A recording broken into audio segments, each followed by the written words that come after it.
सदा वत्सले मातृभूमि। हम लोग चर्चा करने जा रहे हैं एक विशेष समय की। आप सोचकर देखो कि एक समय भारत का शासन था और भारत में शासक जो शासन कर रहा था, जबकि पाकिस्तान का निर्माण हुआ था, भारत में खुली जंग हुई थी। भारत में 1946 को डायरेक्ट एक्शन डे पर लाखों लोग मारे गए थे और पाकिस्तान निर्माण में भी लाखों लोगों की हत्याएं हुई थीं। लाखों लोग डिस्पर्स हुए थे, घर उनके त्यागने पड़े थे, भाई बहन मिले नहीं, माँ बाप खो गए और उनका आज तक पता नहीं लगा। और ऐसी परिस्थिति में भी सन 1955 में भारत में सऊदी अरेबिया के प्रिंस का दौरा करवाया नेहरू जी ने। 17 दिन के प्रवास पर उनको राष्ट्रपति भवन में रुकवाया गया था और राष्ट्रपति भवन में रुकवाते हुए हैदराबाद, मैसूर, आगरा, दिल्ली, शिमला और इधर प्रयागराज और काशी के उनके दौरे लगे थे। 6 फुट 6 इंच के अल सऊद वो भारत में आए थे और उनके लिए कसीदे कसे गए थे। आप वो फ़ोटो अगर देख लेंगे, जो फ़ोटो मैं अभी टीम से कहूँगा कि वो उसको लगा दिया जाए साथ में, तो वो फ़ोटो अगर आप देख लेंगे तो आपको पता लग जाएगा कि अल सऊद कैसे खड़े हैं और भारत का प्रधानमंत्री और भारत का राष्ट्रपति कैसे खड़ा हुआ है। भारत का प्रधानमंत्री ऐसा लग रहा है कि उनके साथ फ़ोटो खिंचवाने के लिए बड़ा परेशान है। ऐसे लग रहा है जैसे उनके बाप दादे हैं, उनके ख़ानदान के लोग हैं, उनके ख़ानदान के लोगों के साथ बड़े बुज़ुर्ग आए हैं, खलीफा आया है और खलीफा के साथ फ़ोटो खिंचवाने के लिए वो परेशान है, संसार का खलीफा। अल सऊद ने वो बेइज्जतियाँ की। आप अगर नटवर सिंह को पढ़ेंगे तो नटवर सिंह ने लिखा है कि मौलाना आज़ाद और पंत मिलने गए राष्ट्रपति भवन में और राष्ट्रपति भवन में उनसे कहा गया था कि 11:30 बजे से लेकर 12:15 बजे तक दोपहर में आ जाइएगा, तो अल सऊद मिलना चाहते हैं। आप सोचो कि ये लोग 11:15 11:30 पर पहुंच गए थे। 12:15 बजे जो सऊदी अरेबिया के प्रिंस के जो पीए था या उनका जो ओएसडी था, उसने कहा कि भाई आज तो बहुत व्यस्त हैं और वो थोड़ी व्यस्तता में रहे, इसलिए वो आज आपसे नहीं मिल सकते, किसी और दिन मिलना। जबकि बुलाया था समय देकर मौलाना आज़ाद को, और मौलाना आज़ाद तो अरेबियन बोलते थे। मौलाना आज़ाद के बारे में तो हम सब जानते ही हैं कि मौलाना आज़ाद तो वहीं की पैदाइश है। मौलाना आज़ाद का जन्म भारत में नहीं हुआ था, मौलाना आज़ाद का जन्म अरब में हुआ था। मौलाना आज़ाद के बाप यहाँ पर शिफ्ट हुए थे और शायद इसलिए शिफ्ट हुए थे कि 1857 में इस्लामिक शासन भारत में समाप्त हो गया था, नाम के लिए। हालांकि उस समय 1857 में भी यहाँ पर मराठों का शासन हो चुका था, लेकिन फिर भी मुगलिया सल्तनत मुग़लों के नाम से चल रही थी। पेंशन भोगी थे तो क्या हुआ, 1857 में उसका औपचारिक रूप खत्म हुआ और उसके कुछ ही वर्षों बाद अरब से कुछ लोग आए और भारत में बस गए। वो मौलाना आज़ाद जिनका जन्म अरब में हुआ था, वो कांग्रेस के प्रेसिडेंट सन 1923-24 में रहे। तो उस समय जब वो कांग्रेस के प्रेसिडेंट थे तो भारत में कांग्रेस बनाम स्वराज पार्टी हो गया था और स्वराज पार्टी नेहरू के बाप यानी कि मोतीलाल नेहरू अपने आप को कहते हैं, उन्होंने स्वराज पार्टी की स्थापना कर ली थी कांग्रेस के विरुद्ध। चुनाव लड़े थे और चुनाव लड़के विधानसभा का अध्यक्ष चुनवा लिया था। कई राज्यों में सरकारों में उनकी हिस्सेदारी हो गई थी और उस समय कांग्रेस के अध्यक्ष हुआ करते थे मौलाना आज़ाद। आंदोलन भले ही गांधी जी छेड़ रहे थे, लेकिन मौलाना आज़ाद उस समय की भूमिका में थे। इसके बाद जब मौलाना आज़ाद दोबारा प्रेसिडेंट बने तो 1946 में जो विभाजन की विभीषिका है, जो डायरेक्ट एक्शन की विभीषिका है, वो सब भी आप सोचिए कि वो सब भी डायरेक्ट एक्शन किसके नेतृत्व में, कांग्रेस किसके पास थी? क्योंकि कांग्रेस जिस समय 1946 का मामला आया तो कांग्रेस मौलाना आज़ाद की अध्यक्षता में काम कर रही थी। मौलाना आज़ाद को ही और कांग्रेस के प्रेसिडेंट को ही प्रधानमंत्री बनना था, इसलिए जिन्ना भी उस समय कांग्रेस के साथ खड़े दिखाई दे रहे थे, क्योंकि मौलाना आज़ाद प्रेसिडेंट बन जाएंगे, मतलब देश के प्रधानमंत्री बन जाएंगे। क्योंकि देश का प्रधानमंत्री 15 अगस्त 1947 को नहीं बना, देश का प्रधानमंत्री सितंबर 1946 को बना था, जिसको अंग्रेजों की कृपा से बनाया गया था। और जो प्रधानमंत्री बनने वाले थे, जो संकल्प था वो ये था कि कांग्रेस का प्रेसिडेंट बनेगा। लेकिन गांधी जी ने कांग्रेस का प्रेसिडेंट बदलवाया। पहले कांग्रेस के प्रेसिडेंट के लिए जो चुनाव होना था, उस चुनाव में राज्यों से, जो राज्यों के मुख्यमंत्री थे, उनको वोट डालना था, उनके वोट से पड़ना था। वो 14 वोट पड़े पटेल के पक्ष में, वो सब हमने सुना, हम सब जानते हैं क्या उसके पीछे की कहानी है, मैं कई बार बता चुका हूँ। लेकिन मौलाना आज़ाद प्रधानमंत्री बनने वाले थे, तभी गांधी जी ने इंटरवेंशन किया था और मौलाना आज़ाद को रोक दिया था और प्रेसिडेंट बदलने की बात आ गई थी। और प्रेसिडेंट भी नेहरू जी को गांधी जी की दया पर बना दिया गया था। आप सोचिए कि मौलाना आज़ाद का रोल क्या था। और जैसे ही प्रधानमंत्री बने नेहरू, उसके बाद जिन्ना ने अलग देश की डिमांड कर दी। और अलग देश की डिमांड, हालांकि पहले ही चल रहा था अलग देश की डिमांड, लेकिन मौलाना आज़ाद के रहते हुए थोड़ा कम चल रहा था। लेकिन मौलाना आज़ाद जब बाहर गए और ये लग गया कि हिंदुस्तान पर अब इस्लामिक शासन नहीं हो पाएगा, तो जिन्ना ने अलग मांग लिया। इस बात को मैंने आपको पहले भी बताया है कि जिन्ना ने माउंटबेटन को कहा था कि मुझे हिंदुस्तान की मुसलमानों को कमान दे दो। मेरा मानना ये है कि मुसलमानों को कमान या तो मौलाना आज़ाद को बिठा दीजिए या फिर जिन्ना को बिठा दीजिए, कुल मिलाकर मुसलमानों को कमान दे दीजिए। जो प्रैक्टिकली संभव नहीं दिखाई दिया था, तब उसने कहा कि मुझे अलग से भूमि का टुकड़ा दे दो, मैं वहाँ पर इस्लामिक कंट्री बना दूंगा। और फिर उसके मन में निश्चित रूप से रहा कि मैं हिंदुस्तान को फतेह कर लूँगा, और इसलिए वो सारी चालें चलते रहे। खास तौर से उन्होंने 30 सदस्य यहाँ छोड़कर रखे थे, जो कि कॉन्स्टिट्यूंट असेंबली में भी शामिल थे। बाद में वो यहाँ पर अपना रोल प्ले करते गए और चले गए। तो मौलाना आज़ाद अरबी फर्राटे से बोलते थे। मौलाना आज़ाद कभी स्कूल नहीं गए। मौलाना आज़ाद ने कभी अंग्रेजी एजुकेशन नहीं ली, उन्होंने कोई भारतीय एजुकेशन नहीं ली। मौलाना आज़ाद मदरसे में ही पढ़ते थे और अरबी भी ही बोलते थे, क्योंकि अरब की उनकी पैदाइश थी। इसलिए मौलाना आज़ाद की अध्यक्षता में ये सब कुछ चल रहा था। आप सोच कर देखो कि नेहरू ने मौलाना आज़ाद को भेजा था कि डेलीगेशन लेकर कि तुम जाओ और अल सऊद को जाकर खुश करो।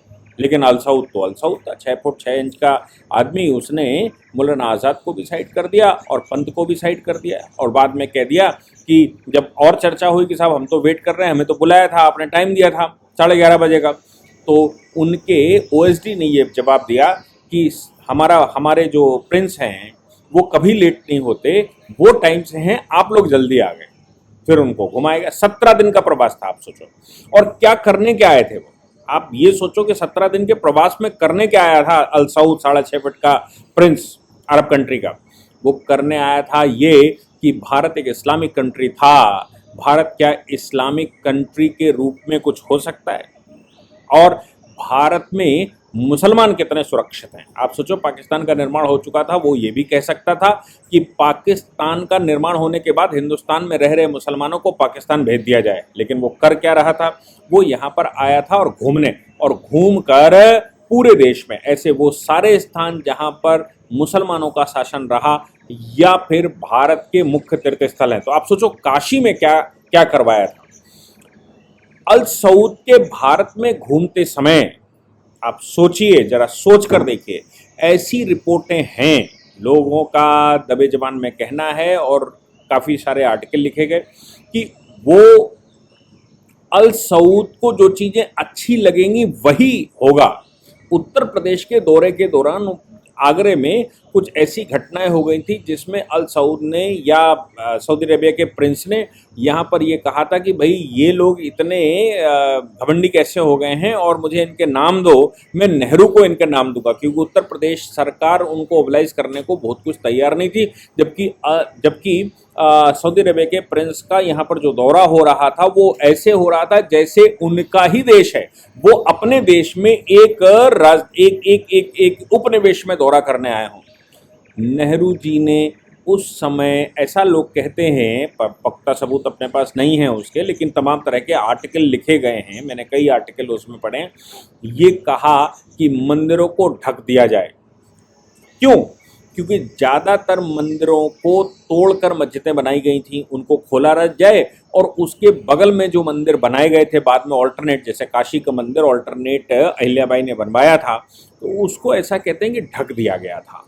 और जहाँ जहाँ से सऊदी प्रिंस निकल रहे थे उन स्थानों पर मंदिरों को ढका गया था। आप सोचिए कि पाकिस्तान निर्माण हो चुका था, मस्जिदों का भारत में कोई औचित्य बचा नहीं था और कोई नैतिक जिम्मेदारी भी भारत सरकार की नहीं थी कि भाई वो मस्जिदों को यहाँ पर सुरक्षित रखें।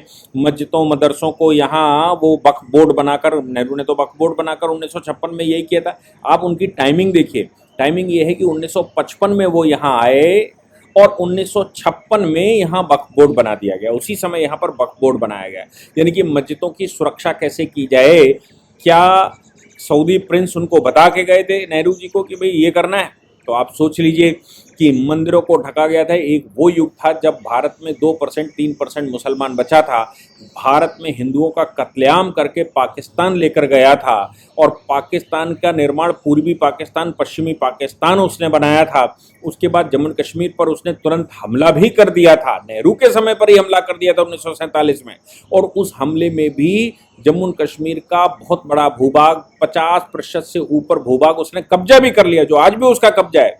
और उसके अतिरिक्त यहाँ पर मौलाना आज़ाद ही नहीं, यहाँ पर आप सोच लीजिए कि फर्रुखाबाद जनपद से उत्पन्न हुआ एक परिवार जिसको अलीगढ़ यूनिवर्सिटी का संस्थापक कहते हैं, जामिया मिलिया यूनिवर्सिटी का संस्थापक कहते हैं, सलमान खुर्शीद का परिवार, वो लोग यहाँ वाइस चांसलर थे। उनके 5 भाई पाकिस्तान चले गए थे, कश्मीर अफेयर्स का मिनिस्टर बना था। कश्मीर अफेयर्स के मिनिस्टर के दौरान और वो एक भतीजा उनका सीडीएस बना था। आप सोचिए कि और उसी समय जम्मू कश्मीर पर कब्जा हुआ और जाकिर हुसैन को यहाँ पर उपराष्ट्रपति बनाया गया, जाकिर हुसैन को यहाँ राष्ट्रपति बनाया गया। जाकिर हुसैन के सगे भाइयों ने उधर से हमला किया था। सलमान खुर्शीद, ऐसा भी लोग कहते हैं कि सलमान खुर्शीद के ऊपर आरोप लगे थे कि ये जासूसी कर रहे हैं। क्यों? क्योंकि ये राष्ट्रपति भवन में रहा करते थे अपने नाना के साथ और ये जासूसी पाकिस्तान के लिए कर रहे थे, क्योंकि सारी गतिविधियां राष्ट्रपति भवन से हमारे यहाँ निकलती हैं। ऐसे बहुत सारे आरोप लगाए गए थे। हिंदुस्तान का हश्र क्या करके रखा, और जो पढ़ा लिखा नहीं था, पढ़ा लिखा जड़ से नहीं था, उसको पहली बार हमने यहाँ पर एजुकेशन मिनिस्टर बनाकर रखा था और उस एजुकेशन मिनिस्टर ने भारत की एजुकेशन का सत्यानाश करने में कोई कसर नहीं छोड़ी। अब हम नई एजुकेशन पॉलिसी 2020 में लेकर आए, लेकिन उससे पहले का आलम क्या, आप सोचिए कि सीएए के दौरान अगर हम बाकी हिंदुओं को यहाँ लेना भी चाहते हैं तो सीएए का आंदोलन खड़ा कर दिया कि भाई मुसलमान भी लो, तो फिर पाकिस्तान बनने का औचित्य क्या? ये उनके शासन के दौरान सब चलता रहा। आज शासक बदला है तो हिंदुस्तान का स्वभाव बदला है। आप सोचिए, तेलंगाना में सरकार नहीं है भारतीय जनता पार्टी की, लेकिन तेलंगाना में हम सब जानते हैं कि हैदराबाद में बहुत बड़े स्तर पर गणेश विसर्जन होता है, लगभग 1 लाख स्थापनाएं होती हैं। मैं जब 370 हटा था 2019 में, तो 2019 में मेरी बीजेपी में मैं हैदराबाद गया था, पार्टी की तरफ से मुझे हैदराबाद भेजा गया था। हैदराबाद में मैं गली गली में देख रहा था कि भगवान की मूर्ति की स्थापना की गई है और उन मूर्तियों में कई बार मुझे वहां शिरकत करने का अवसर मिला और मेरा सौभाग्य था कि मैं उन प्रोसेशंस में शामिल हुआ। आज वैसा ही समय हैदराबाद में गणेश मूर्तियों का वहां स्थापना हुई और ये एक काम आ गया कि 12 वफ़ात, ईद उल मिलन जिसको कहते हैं, 12 वफ़ात और गणेश विसर्जन का एक ही दिन आ गया, यानी कि 28 सितंबर। तो अब सवाल पैदा हो कि आप सोचो कि जहां मंदिर ढांक दिए जाते थे वहां किसकी यात्रा निकले। बहुत देश के बहुत सारे राज्यों में प्रशासन ने जबरदस्ती करके हिंदुओं को 27 तारीख को या 29 तारीख को गणेश विसर्जन करने के लिए कह दिया। अब प्रशासन ने कह दिया, कहीं कमिश्नर ने कह दिया, कहीं एसएसपी ने कह दिया, कहीं एसपी ने कह दिया, जहाँ जिस प्रकार की व्यवस्था है, और उन्होंने एक तरीके से गणेश की मूर्तियों को ढक दिया या फिर कहा एक दिन पहले विसर्जन कर लो, नहीं तो 29 को विसर्जन कर लो, 28 को नहीं होगा क्योंकि उस समय 12 वफ़ात के जुलूस निकलेंगे। लेकिन आप दूसरी तरफ सोचो, हैदराबाद के अंदर जो व्यवस्था की गई, उस व्यवस्था में 50,000 की ट्रूप लगाई गई, 28 तारीख को ही विसर्जन होगा, ऐसा हैदराबाद प्रशासन ने तय किया, क्योंकि अब समस्या वहां पर ये आ रही कि भारतीय जनता पार्टी बड़ी तेजी से मजबूती के साथ तेलंगाना का चुनाव लड़ सकती है और तेलंगाना में बहुत अच्छी सिचुएशन में है, सरकार वहां पलटने की सिचुएशन में है।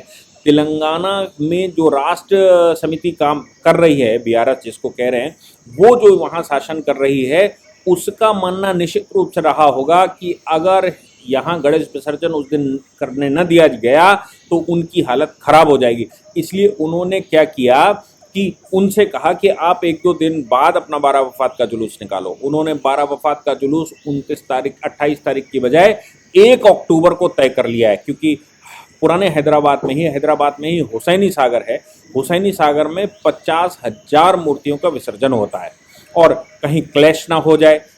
दूसरी बात ये कही गई कि प्रशासन ने क्लैश को रोकने के लिए वहां मस्जिदों को ढक दिया है और मस्जिदों पर कैनवास लगा दिया है, ताकि गणेश विसर्जन की जो यात्राएं निकलती हैं उन यात्राओं के दौरान मस्जिद के अंदर से कोई गड़बड़ी ना हो जाए और कहीं कोई दंगा फसाद की सिचुएशन ना आ जाए। इसलिए जो रूटों पर मंदिर आ रहे, जो रूटों पर मस्जिदें आ रही थी, बड़ी बड़ी मस्जिदें, चार मीनार की मस्जिद समझ लीजिए आप, वो बड़ी बड़ी मस्जिदें ढक दी गई और ये प्रशासन तय कर रहा है कि गणेश विसर्जन का कार्यक्रम सही से हो जाए। ये प्रभाव अगर मोदी प्रभाव नहीं है तो क्या है?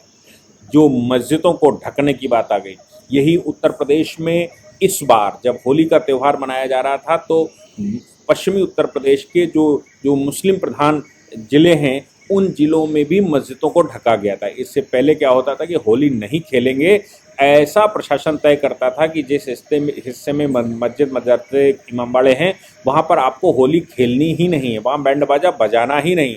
हिंदुस्तान के अंदर रहने वाले हिंदुस्तानियों को भी अपने पूर्वजों के त्यौहार मनाने की अनुमति नहीं दी जाती थी। इस बार ये पहली बार हुआ है कि मोदी सरकार के प्रभाव में राष्ट्र सेविका समिति ने ये बीआरएस ने भी अपने यहाँ, भारत राष्ट्र समिति ने अपने यहाँ मस्जिदों को ढका है, जबकि नेहरू जी मंदिरों को ढका करते थे और उस समय आबादी 2 या 3% थी। लेकिन आज आबादी का भी रेशियो आप देख सकते हैं। ये लॉ एंड ऑर्डर का प्रश्न है, ये शासक के ऊपर डिपेंड करता है और जनता को बड़ी मजबूती के साथ सामने आना पड़ता है। अगर जनता में से कुछ लीडर्स इस बात को लेकर कॉम्प्रोमाइज़ कर लें और वो ये कहेंगे नहीं हम अपना बड़ा है दिल लोग दिखा सकते हैं, लेकिन वो लीडर्स जो डरने वाले हैं, जो जिनको लगता है कि नहीं, वो जिनकी लीडरशिप लोगों ने चुन ली हो कि भाई आप हमारे लीडर हैं, और वो लीडर ही अगर कॉम्प्रोमाइज़ कर जाएं तो क्या क्या नहीं होता, सोचने की बात है। लेकिन आज हैदराबाद में जो हुआ वो अपने आप में अद्वितीय है और उसका श्रेय मुझे लगता है कि मनी मोदी जी को जाता ही है। देश में जिस समय मंदिरों को बनाने पर रोक लगी हुई थी, आज आप महाकाल का मंदिर ले लीजिए, काशी कॉरिडोर का मंदिर ले लीजिए, केदारनाथ की बात कर लीजिए, या फिर आप पशुपतिनाथ में मोदी जी जाते हैं। आज की बात यह है कि संसार के किसी भी कोने में मोदी जी जाते हैं तो वहाँ मंदिरों का निर्माण होता है, चाहे वो इस्लामिक कंट्री ही क्यों ना हो। मोदी जी को खुश करने के लिए वहाँ मंदिरों के निर्माण की योजना मुस्लिम शासक बनाते हैं, जिन मुस्लिम शासकों के लिए भारत में आने पर भारत के मंदिर ढक दिए जाते थे कि कहीं उनका धर्म पर प्रभाव ना हो जाए, कहीं वो काफिरों के मंदिर देख न लें, कहीं उनके द्वारा भेजे गए आक्रांताओं ने जो मस्जिदें बनाई हैं, जो मंदिर बनाए, जो मंदिर तोड़े थे, उन मंदिरों का पुनर्निर्माण ना देख लें। इसके लिए प्रयास किया जाता था, प्रयास करके उसको करा जाता था। लेकिन आज सिचुएशन दूसरी है। आप स्वयं देख सकते हैं कि भारत में क्या लॉजिकल परिवर्तन आया है। जय हिंद, जय भारत, वंदे मातरम।